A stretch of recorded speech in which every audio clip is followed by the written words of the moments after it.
Hello class, मैं हूं कुष्मिता और मैं लेकर आई हूं आपकी मैथ्स की अगली क्लास।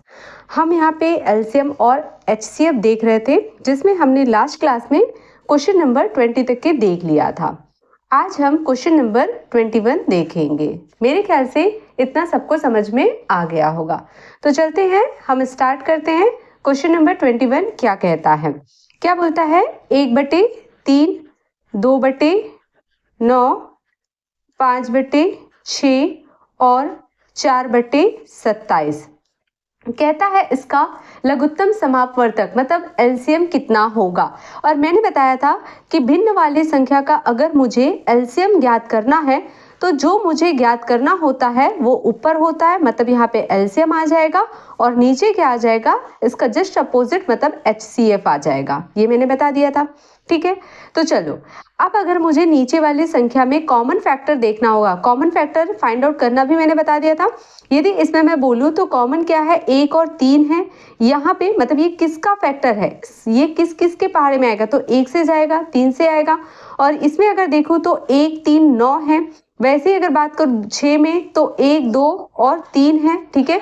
यहाँ पे देख सकते हैं 1 निया 9, 3 तिया 9, 9 1 कम 9, 1 छक्के 6, 2 छक्के 2 तिया 6, 3 दूनी 6। इसी प्रकार अगर 27 में भी देखें तो 3 दिखता है। अगर देखें जब जो छोटी वाली संख्या उसमें कॉमन 3 है, तो इसी को लेकर के देखते चलते हैं कि बाकी संख्याओं में क्या 3 है। यही तरीके से आप पहले छोटे वाले को पकड़िए। छोटे वाले में अगर 3 कॉमन है तो हमको 3 को ही देखना है, क्या 3 है? अगर 3 नहीं होगा तो फिर 1 होगा। तो बड़े वाले में 9 में देखिए, इसमें भी 3 कॉमन है। अगर इसमें भी 3 कॉमन है, मैंने बहुत छोटा छोटा लिखा है। और अगर तीसरे वाले में जाते हैं 6 में भी तो 3 कॉमन है, तो 27 में भी 3 कॉमन है। तो एचसीएफ मतलब हाईएस्ट कॉमन फैक्टर क्या आ गया? मेरा 3 आ गया, ठीक है। अब एलसीएम देखें तो यहाँ पे मैंने आपको एलसीएम निकालने का तरीका बताया था। जैसे 2 है, 5 है और 4 है। अगर मुझे इसका एलसीएम निकालना है तो आपको पता है ये 1 और 2 हो जाएगा। 5 के लिए आपका क्या हो जाएगा? ये 1 के पहाड़े में आएगा और ये 5 के पहाड़े में आएगा। और 2 के लिए क्या हो जाएगा? अगर सीधे बोलूं तो 2 दूनी 4। तो आप देख सकते हैं 2 कितने बार है? यहाँ पे 2 एक बार है, तो यहाँ पे 2 हो गया। फिर 2 एक बार और है तो फिर 2 हो गया, और कितना हो गया? 5। तो कितना हो जाएगा?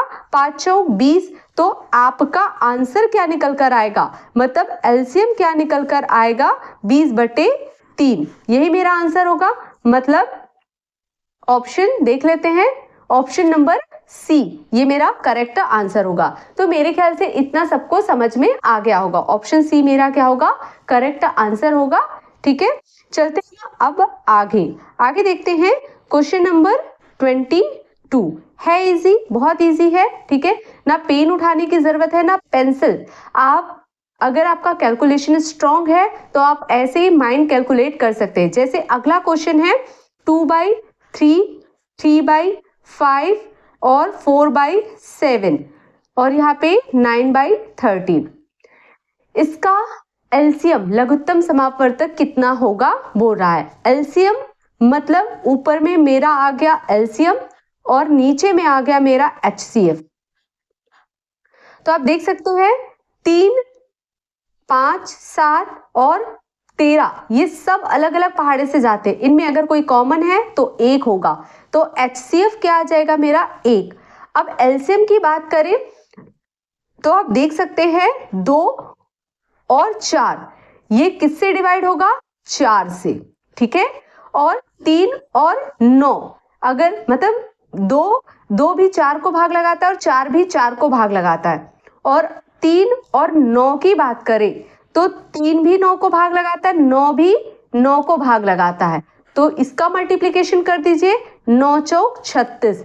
तो आपका एलसीएम क्या निकल कर आएगा? 36/1। तो देख सकते हैं मतलब ऑप्शन ए आपका क्या हो जाएगा? Correct answer. मेरे ख्याल से ये सबको समझ में आ गया होगा। अगला चलते हैं, ठीक है। क्वेश्चन नंबर 23, क्वेश्चन नंबर 23 देख लेते हैं। इसमें क्या बोलता है? 1.08 और 0.36 और 0.9 का आपको एलसीएम कितना होगा पूछ रहा है, मतलब लघुत्तम समापवर्तक। तो चलते हैं, मैंने कभी भी बताया था पॉइंट वाला दिया है तो पहले इसको तोड़ लीजिए। तो यहाँ पे क्या आ जाएगा 108 डिवाइडेड बाई 1, दशमलव के बाद में दो संख्या है तो 2 जीरो लगा लीजिए, और 36 यहाँ पे दशमलव के बाद में दो संख्या है तो 2 जीरो लगा लीजिए, और 9 दशमलव के बाद में एक संख्या है तो 1 जीरो लगा लीजिए। मैंने कहा था कभी भी इसका डायरेक्ट एलसीएम और एचसीएफ नहीं निकालेंगे, सबसे पहले इसे और सिंप्लीफाई करेंगे। तो आप देख सकते हैं ये किससे जाएगा, 4 से दिख रहा है, मुझे 4 से दिख रहा है जाते हुए। अगर मैं 4 से करूं तो यहाँ पे कितना हो जाएगा, 25 बार में चला जाएगा, ठीक है। और ये 4 दूनी 8 और 2 बचेगा तो 4 सत्ते 28, मतलब यहाँ पे आ जाएगा 27/25, ठीक है।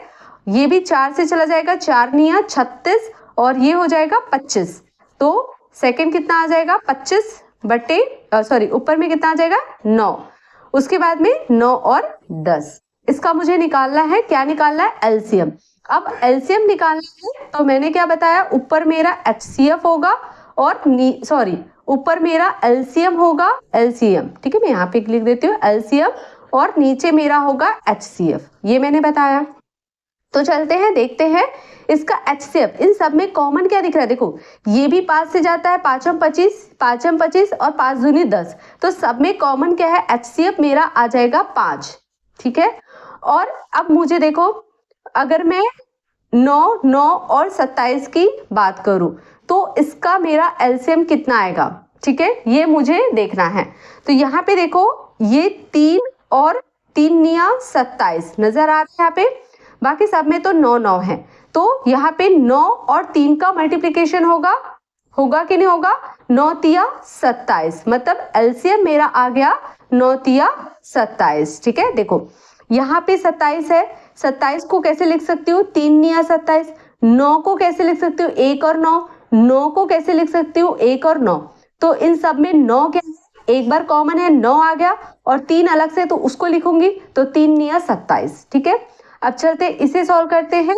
तो यहाँ पे 5 25, 5 आ गया, बचेगा कितना 2, दशमलव लगाए, शून्य लगा लिए, 5 4 20, मतलब मेरा एलसीएम कितना आ गया 5.4, यही मेरा क्या हो जाएगा आंसर। देख लेते हैं है कि नहीं। तो चलते हैं option number D, option number D में बता रहा है 5.4, तो ये मेरा क्या हो गया आंसर। बहुत ही इजी है। चलते हैं हम अपने अगले क्वेश्चन की ओर। अगला देख लेते हैं क्वेश्चन नंबर 24, ठीक है, क्वेश्चन नंबर 24 ये देख लेते हैं क्या बोलता है। क्वेश्चन नंबर 24, दो संख्याओं के महत्तम समापवर्तक तथा लघुत्तम समापवर्तक मतलब एचसीएफ और एलसीएम क्रमशः 8 और कितना है 48, मतलब मेरा एचसीएफ दिया हुआ है, एचसीएफ कितना दिया हुआ है 8 और एलसीएम कितना दिया हुआ है 48। क्या बोलता है, यदि इनमें से एक संख्या, कोई भी एक संख्या 24 हो तो दूसरी संख्या क्या होगी, बोल रही है। एक संख्या, मुझे एक संख्या मान लीजिए वो x है 24 है, तो बोलता है दूसरी संख्या मान लीजिए वो संख्या y है, वो क्या होगी बोल रहा है, ठीक है। अब इसे ध्यान से समझिए, मैं आपको कोई फॉर्मूला नहीं बता रही हूं, आप फॉर्मूला के फॉर्म में रटना चाहे तो फॉर्मूला रटिए, या फिर नहीं रटना चाहे तो आप सामान्य रूप से समझिए। देखो दो संख्या है, ठीक है, दो संख्या है, ये संख्या मान लीजिए x है और y है। अब मैंने आपको बताया था HCF क्या होता है, HCF हाईएस्ट कॉमन फैक्टर है, मतलब इस संख्या का हाईएस्ट कॉमन फैक्टर जो है वो क्या है 8 है, मतलब ये इनका इन संख्याओं का मल्टीप्लीकेशन है, यानी कि वास्तविकता में ये संख्या कैसी है 8 इंटू एक्स, ठीक है, और y के लिए कैसा हो जाएगा 8 into Y, 8 into Y. Clear हुआ, मतलब ये x और y इनका कॉमन, x में 8 छुपा है, y में 8 छुपा है, तो 8x और 8y ये दो संख्याएं होगी।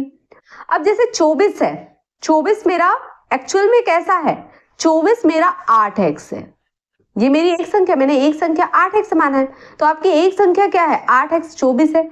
दूसरी संख्या आपकी क्या हो गई 8y हो गई। क्या आप मेरी बात समझ रहे हैं? ठीक है, तो अगर मैं यहाँ पे बोलूं 24 है, 8 दिया कितना हो जाएगा 24, तो यहाँ पे 3 मतलब 8 गुणित 3। आप समझ रहे हैं मेरी बात? तो यहाँ पे मेरा 8 छुपा है कॉमन, जैसे मैंने कॉमन निकाल लिया 3, दोनों से 8 मैंने कॉमन निकाल लिए। अब यहाँ पे y की कोई ना कोई वैल्यू होगी। अब आप मेरी बात समझ रहे हैं?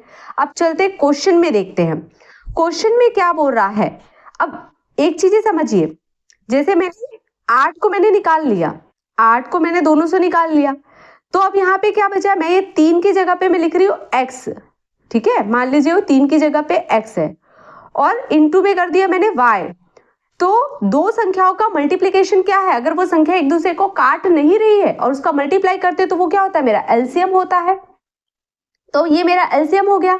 तो अब मैं यहाँ पे क्या कर रही हूं, मैंने क्या किया 8x इंटू 8y, दोनों का मल्टीप्लाई कर दिया, ठीक है।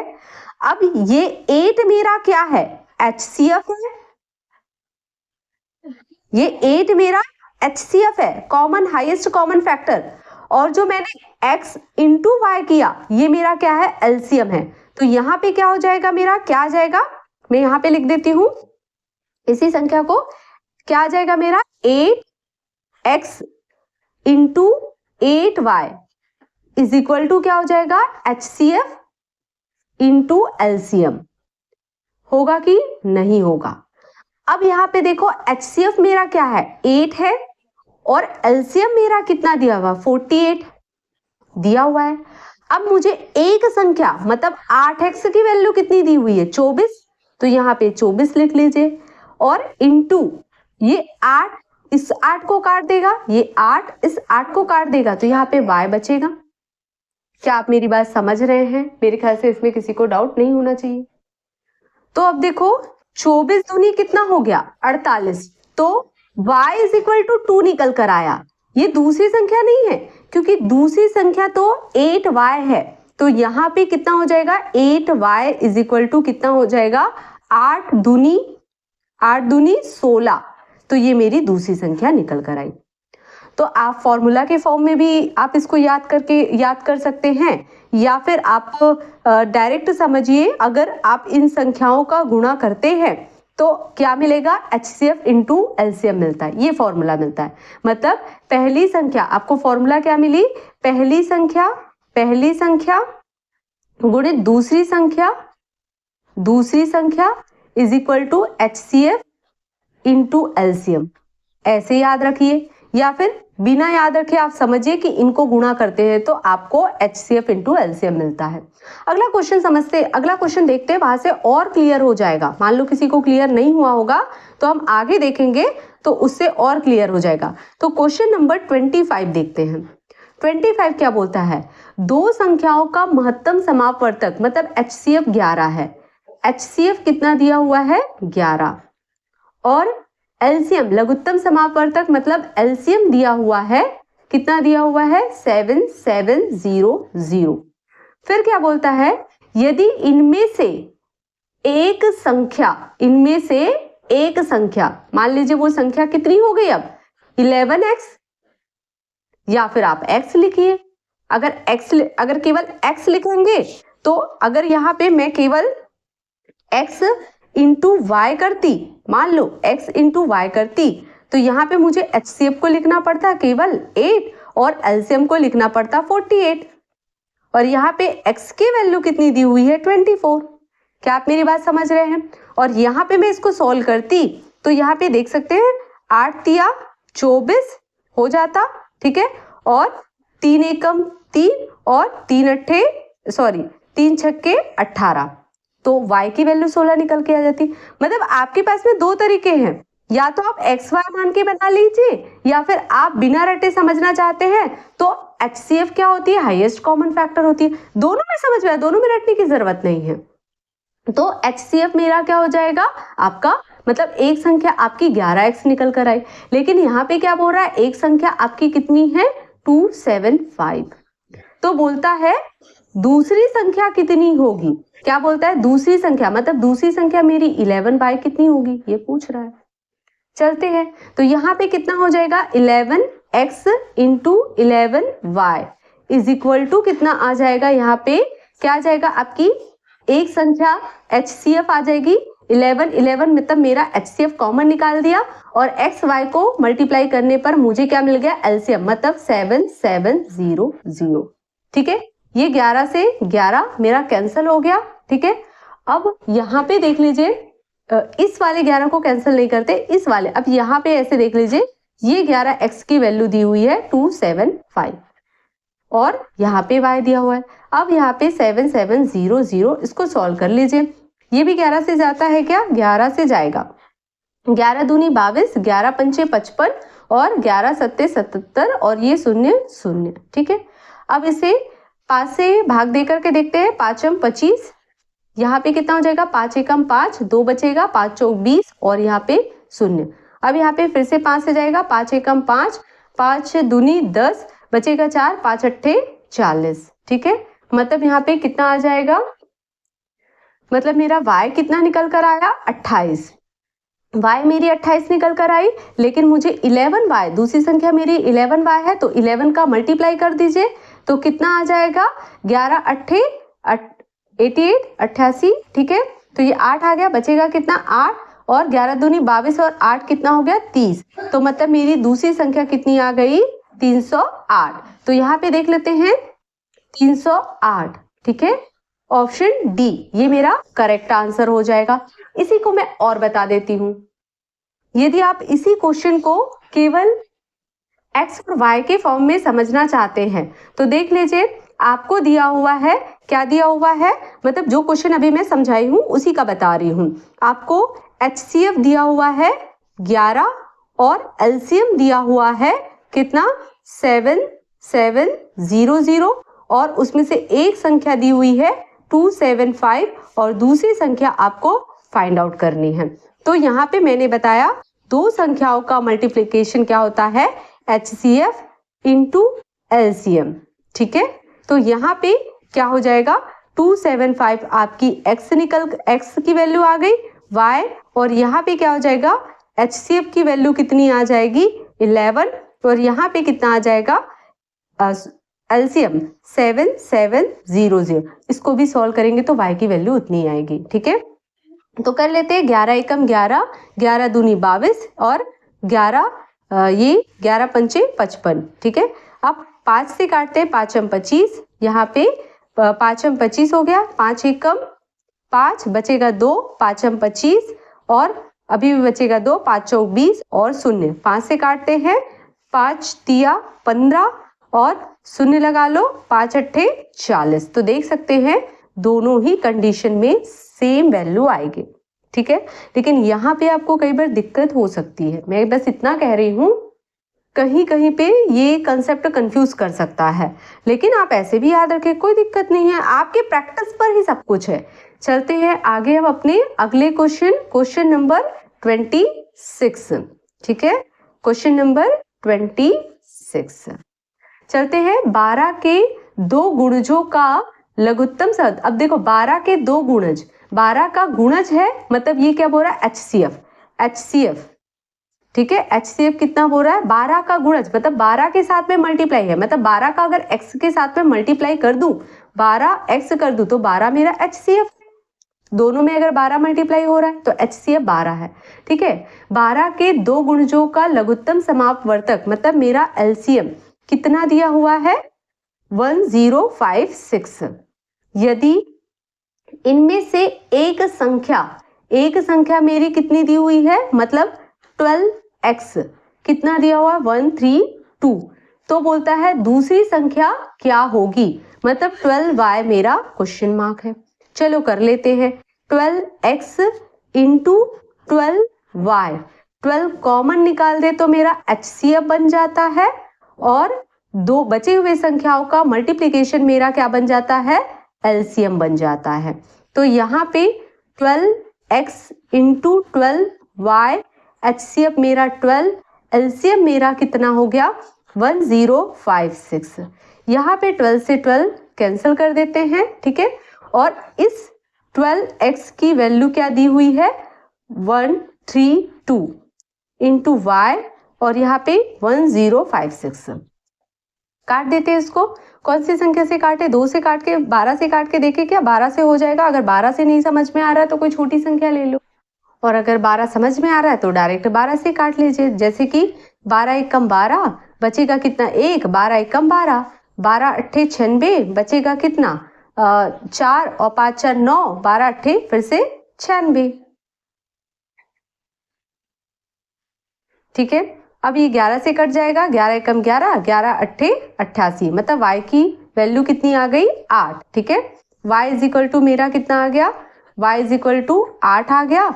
और मुझे दूसरी वैल्यू y नहीं है, मेरी दूसरी वैल्यू तो 12y है, तो 12 इंटू वाई, 12 का मल्टीप्लाई कर दीजिए, तो 12 अट्ठे कितना हो जाएगा 96, यही मेरा क्या हो जाएगा आंसर। तो आप जैसे आप बनाना चाहे आप बना सकते हैं, वैसे भी बना सकते हैं, ऐसे भी बना सकते हैं, ठीक है, आपकी मर्जी। चलते हैं हम अपने अगले क्वेश्चन नंबर क्या बोल रहा है 27, ठीक है, यही बना लेते हैं, क्वेश्चन नंबर 27 क्या बोलता है, दो संख्याएं 3 और 4 के अनुपात में हैं, ठीक है। मतलब मैं ऐसे बोलूं 3x और 3y, ऐसे मैंने ले लिया, ठीक है। एक संख्या मेरी 3x है और दूसरी वैल्यू मेरी, सॉरी यहाँ पे 4y है, 4y, ठीक है, वहां पे 4 दिया हुआ है तो 4y। दो संख्याएं मेरी 3x और 4y हैं, इसके अनुपात में दी हुई है, मतलब 3 अनुपात 4 दिया है तो हमने इसको 3x और 4y कर दिया, तथा इनका लघुत्तम समापवर्तक मतलब मेरा एलसीएम दिया हुआ है 84। तो इनमें से बड़ी संख्या कौन सी होगी। अब जाहिर सी बात है 4y जो है 4y ये मेरी बड़ी संख्या होगी, क्योंकि यहाँ पे 3 का मल्टीप्लाई हो रहा है और 3 छोटी वैल्यू है 4 से, तो मेरी 4y बड़ी वैल्यू होगी। और अभी मैंने क्या बताया कि दो संख्या है 3x इंटू 4y, इसका मल्टीप्लाई करेंगे तो आपको क्या मिलेगा HCF इंटू एलसीएम। ये मैंने बताया कि नहीं बताया, ये भी मैंने बता दिया है। तो यहाँ पे देख लीजिए मेरा एलसीएम दिया हुआ है, यहाँ पे मैंने लिख लिया 3x इंटू 4y, और मेरा HCF गिवन नहीं है, ठीक है, इंटू एलसीएम मेरा दिया हुआ है 84। क्या आप मेरी बात समझ रहे हैं। अब यहाँ पे जो कटता है उसे काट दीजिए। अगर मैं 4 से काटूं, 4 एकम 4, ठीक है, तो यहाँ पे कितना हो जाएगा 4 एकम 4, 4 दूनी 8, और यहाँ पे कितना हो जाएगा 4 एकम 4। अब देखो यहाँ पे मुझे HCF लेने की जरूरत नहीं है। क्यों जरूरत नहीं है, देखो ये 3x है और ये 4y है, ये मेरी दो वैल्यू, इनमें कॉमन क्या है, कॉमन मेरा 1 है, तो HCF भी मेरा क्या हो जाएगा 1 है, ठीक है, क्योंकि मैंने क्या कहा कि कोई ना कोई कॉमन वैल्यू होती है, तो इसमें कॉमन वैल्यू क्या है 1 इंटू 3x, और यहाँ पे 1 इंटू 4y, तो HCF की वैल्यू क्या है 1, तो मैं इसको सीधे 1 लिख देती हूँ। तो यहाँ पे इसकी वैल्यू 1 का अगर इसके साथ में मल्टीप्लाई करोगे तो क्या आएगा 84 ही आएगा। मेरी बात सबको समझ में आ रही होगी, ठीक है। तो मैंने HCF को हटा दिया, मैं बाय प्रोसेस कर रही हूँ। अगर मैं यहाँ पे 3x into 4y is equal to LCM करूंगी तो मैं 110% बोल रही हूँ। जब क्वेश्चन आएगा ना आपको बहुत कंफ्यूजन होगा कि मैडम ने यहाँ पे क्या बताया, इसलिए मैं इसी कंसेप्ट को लेकर के बार बार चल रही हूँ, इसमें कोई चेंज नहीं कर रही हूँ। एक बार मैं ये कंसेप्ट ले लूँ x into Y is equal to HCF into LCM, और एक बार मैं उस कॉमन वैल्यू को फिट करके करूँ, क्योंकि हर बार अलग बोलेंगे, लेकिन अगर हर बार आप कॉमन वैल्यू को साथ में लेकर के चलेंगे आपका कभी गलती नहीं होगा, ठीक है। तो यहाँ पे कॉमन वैल्यू क्या आ गया 1, तो यहाँ पे भी HCF की वैल्यू 1 आ गई, ठीक है। तो यहाँ पे 1 को कोई मीनिंग नहीं होता, 1 को किसी भी संख्या से मल्टीप्लाई करे तो उतना ही संख्या मिलता है। तो यहाँ पे देख लीजिए, अब 3 को करते 3 सत्ते 21, ठीक है। तो यहाँ पे x और y की वैल्यू कितनी मिल गई मुझे 7। मेरे ख्याल से सबको समझ में आ गया होगा। अब यहाँ पे देखिए ये x और y का मल्टीप्लीकेशन 7 आया, तो मैं इसे क्या लिख सकती हूँ 1 और 7 का अगर मल्टीप्लाई करेंगे तो भी आपको क्या मिल जाएगा, आपको 7 ही मिलेगा। मतलब x मेरी निकल कर आई 1 और y मेरी निकल कर आई 7, ठीक है, y मेरी निकल कर आई 7, और बड़ी संख्या कितनी है 4y इज इक्वल टू कितनी हो गई 4 गुणित 7, 7 चौक 28। ये एक तरीका हो गया। मैं इसका एक दूसरा तरीका भी बताती हूँ, क्योंकि हो सकता है ये आपको समझने में मुश्किल हो, या 1 लूँ या 7 लूँ, एक बात की बात है, तो मैं इसके दूसरे तरीके भी बताती हूँ। तो चलते हैं इसका आगे, अब हम इसको दूसरे तरीके से इसी क्वेश्चन को करते हैं। तो हम अभी देख रहे थे क्वेश्चन नंबर 27 का, ठीक है, जिसमें हमको 2 वैल्यू रेशियो में दी हुई थी 3:4। इसको मैं लिखती हूँ, अब लिख रही हूँ 3x/4x। ऐसा मैंने क्यों किया? क्योंकि मैंने क्या बोला, इन दोनों में कोई ना कोई कॉमन वैल्यू है। मैं जो 1 ले रही थी वो 1 ना लेकर के अब मैंने कॉमन वैल्यू क्या ले लिया, x। मतलब मैंने HCF क्या ले लिया है, मैंने 1 ले लिया है। और एलसीएम मेरा कितना दिया हुआ है, क्वेश्चन में ही दिया हुआ है, एलसीएम कितनी दी हुई है, एलसीएम 84 दिया हुआ है, ठीक है। ये मेरा एलसीएम दिया हुआ है 84, ठीक है। तो यहाँ पे 84 लिख लेती हूँ, ठीक है। तो ये वाला कंसेप्ट आपको समझ में आएगा, जिनको वैसे समझ में आता है हाथ जमा और वो भी कर सकते हैं, ठीक है। तो यहाँ पे कितना हो जाएगा, 3x × 4x is equal to मेरा अब क्या हो जाएगा, HCF कितना है, सॉरी यहाँ पे 1 कर दिया, x हो गया इंटू 84, ये मेरा क्या हो गया, एलसीएम।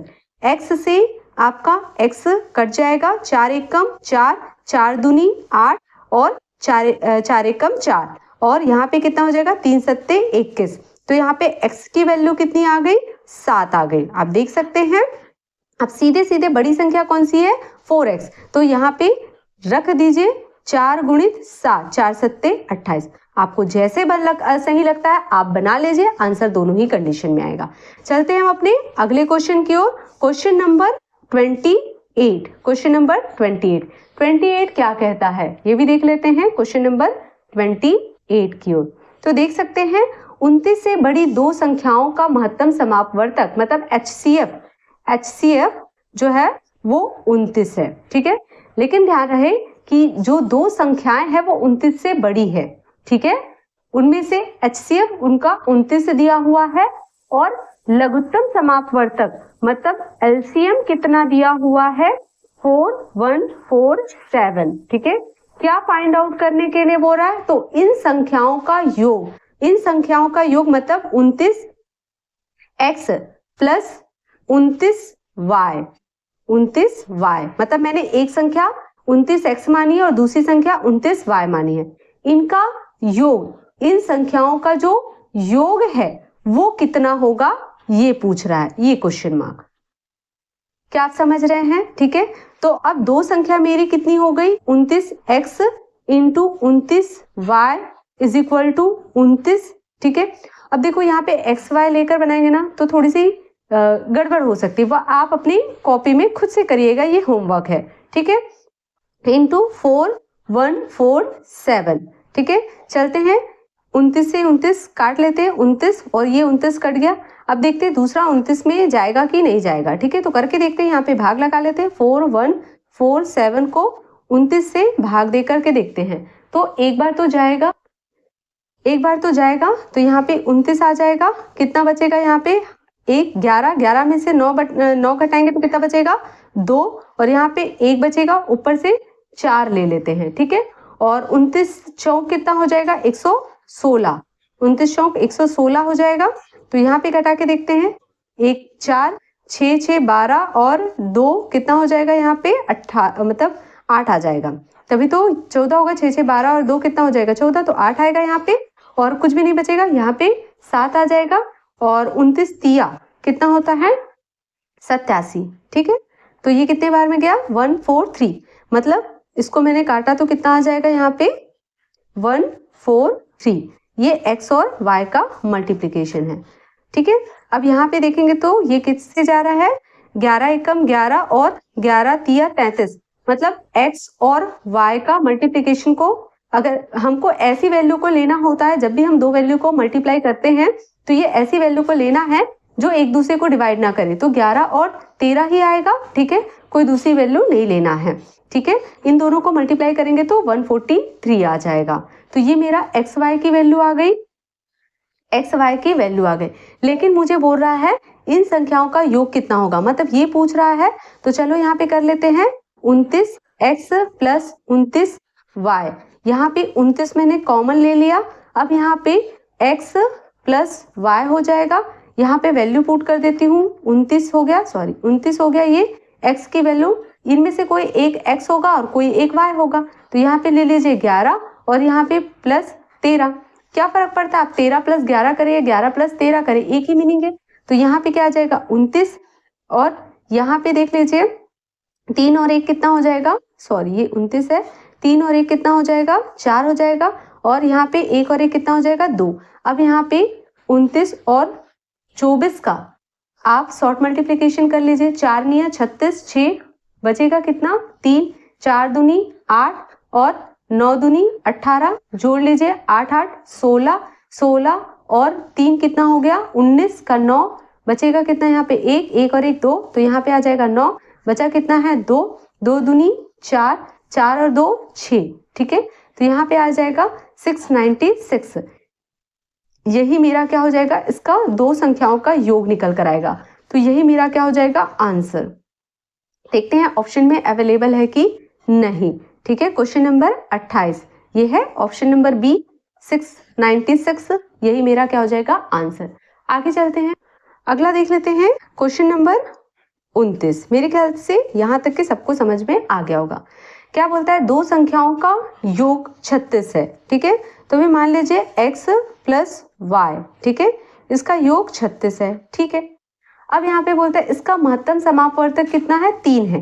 तो अब यहाँ पे HCF 3 हो गया और यहाँ पे भी 3 हो गया, ठीक है, क्योंकि महत्तम समापवर्तक कॉमन संख्या होती है, HCF कॉमन संख्या होती है, और HCF कितना दिया हुआ है, 3 दिया हुआ है। और इसका एलसीएम लघुत्तम समापवर्तक कितना दिया हुआ है, एलसीएम कितना दिया हुआ है 105, 105 है। तो क्या बोलता है, इन संख्याओं की व्युत्क्रम, व्युत्क्रम मतलब होता है उल्टा, ठीक है, व्युत्क्रमों का योग कितना होगा, मतलब क्या पूछ रहा है 1/x 3x प्लस 1/3y, ठीक है, इनके व्युत्क्रमों का योग क्या होगा, ये क्वेश्चन पूछ रहा है। तो चलो कर लेते हैं, ठीक है। अब मुझे पता है दो संख्या, मतलब अगर कहूँ तो यहाँ पे 3x एक संख्या हो गई, इंटू 3y दो संख्या हो गई, और HCF होगा HCF 3 और एलसीएम होगा 105। इसको सॉल्व करते हैं तो 3 से 3 कट जाएगा, 3 एकम यहाँ पे कर लीजिए, कितना आ जाएगा 3 तिया 9, एक बचेगा, 3 पंचे 15, मतलब x इंटू वाई कितना निकल कर आ जाएगा, यहाँ पे कितना निकल कर आ गया 35, ठीक है, इतना समझ में आ गया। अब इनको कर लीजिए, इनको सॉल्व कर लीजिए, ये जो व्युत्क्रम दिया हुआ है उसको सॉल्व करते हैं, यही निकालने के लिए बोल रहा हुआ है। तो यहाँ पे देखो 1/3 मेरा कॉमन है, दोनों में है, तो मैंने उसको कॉमन निकाल लिया। अब 1/x प्लस 1/y, इसका व्युत्क्रम को सॉल्व करते हैं तो मुझे क्या मिलेगा, x और y का एलसीएम लेंगे तो xy आ जाएगा, यहाँ पे x एकम क्या हो जाएगा, x आएगा, y बचेगा तो y ऊपर चला जाएगा, y कम y चला जाएगा, और x बचेगा तो जो बचता है उसको ऊपर के साथ में मल्टीप्लाई कर दीजिए, और यहाँ पे 3 कॉमन है तो 3 मल्टीप्लाई। अब यहाँ पे वैल्यू को रख दीजिए, ठीक है। यहाँ पे मुझे क्या दिया हुआ है वो देख लेते हैं, ठीक है। अब देखो यहाँ पे x प्लस वाई है, लेकिन यहाँ पे 3x प्लस 3y है, तो यहाँ से मैं अगर x प्लस वाई निकालूं तो 3 कॉमन निकल जाएगा, उस 3 को यहाँ पे काट देते हैं तो 3 एकम 3, 3 दूनी 6 आ जाएगा, ठीक है। तो अब यहाँ पे कितना आ गया 12 आ गया x और y की वैल्यू, और यहाँ पे 3 आ गई, और x y की वैल्यू कितनी आ गई 35, तो 3 चौक कितना आ जाएगा 12। तो यहाँ पे योग कितना निकल कर आया मेरा 4/35, यही मेरा क्या हो जाएगा आंसर। तो देख लेते हैं ऑप्शन में है क्या, तो ये है ऑप्शन नंबर सी, ये मेरा करेक्ट आंसर हो जाएगा। चलते हैं हमारे आज के आखिरी क्वेश्चन की ओर। चलो क्या कहता है क्वेश्चन नंबर 30, 3 अंकों वाली दो संख्या, मतलब जो दो संख्या है, ठीक है, मान लीजिए वो संख्या x और y है, लेकिन ये अंक कितने हैं 3, मतलब 1 2 3, और ये भी संख्या कितनी है 1 2 3, ठीक है। उसके बाद में क्या बोलता है, दो संख्याओं 3 अंकों वाली दो संख्याओं का महत्तम समापवर्तक 17 है। तो यहाँ पे कितना हो गया 17, ठीक है, 17 है, और आप यहाँ पे लिख लीजिए एक संख्या x है। क्यों किया, क्योंकि कॉमन होता है, HCF जो होता है वो कॉमन होता है, इसलिए ये मेरी पहली संख्या आ गई, और दूसरी संख्या भी मेरी कितनी आ गई 17y। ध्यान रखेंगे ये संख्या कितनी है 3 अंकों वाली है, ठीक है। और इसका एलसीएम कितना दिया हुआ है, इसका एलसीएम दिया हुआ है, कितना दिया हुआ है 714 है। तो क्या बोलता है, इन संख्याओं का योग, योग लिखा हुआ है, इन संख्याओं का योग कितना होगा ये पूछ रहा है। तो अब आपको सबको समझ में आ चुका है। आपको HCF कितना दिया हुआ है 17, तो रख लेते हैं यहाँ पे। इनका योग निकालना है, जैसे पहले के सेम वैसे ही है। तो यहाँ पे 17x इंटू 17y। अब यहाँ पे 17 मेरा क्या है HCF है और मेरा x और y मेरा LCM है, ठीक है। तो यहाँ पे लिख लेते हैं 714। 17 से 17 कैंसिल हो जाएगा।